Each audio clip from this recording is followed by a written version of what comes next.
Seimo pirmininkas Arūnas Valinskas pirmą kartą išvyko oficialaus vizito už sostinės ribų į Lietuvos karinių oro pajėgų aviacijos bazę Šiauliuose. Po Lietuvos kariuomenės 90-mečio iškilmių krašto apsaugos ministro ir kariuomenės vado pakviestas, sako iškart sutikęs leistis į tokią viešnagę. Be jokios abejonės kvietimą priėmiau, kadangi visai miela čia apsilankyti, yra tam tikri kiti tikslai, be jokios abejonės.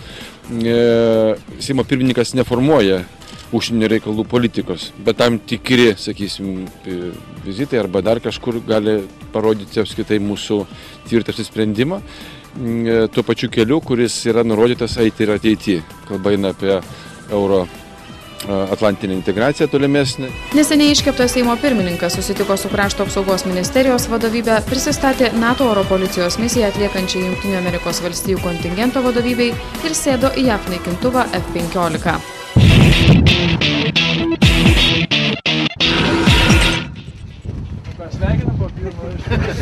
Ačiū. Užduotis vykdyta.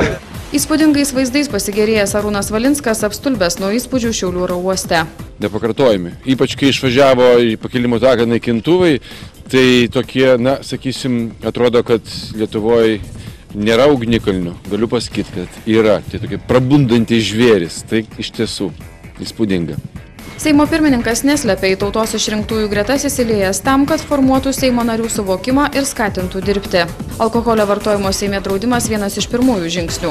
Pažadėjęs nevartoti valdiškų klišių, Seimo pirmininkas skambiai teigia: visom išgalėms sieksime, kad Seimas prisidėtų prie to, kad bet kuri tarptautinė organizacija, kurios nariai yra Lietuva, didžiuotųsi ją, o ne vadintų našta. Ir čia pademonstruoja kuklumą. Nesijaučiu išskirtinis, lig šiol jaučiuosi nesmagiai ir tikiuosi jausis taip visuomet, kai tenka pravažiuoti pro stovinčius vairuotojus, ypač kamščiuose.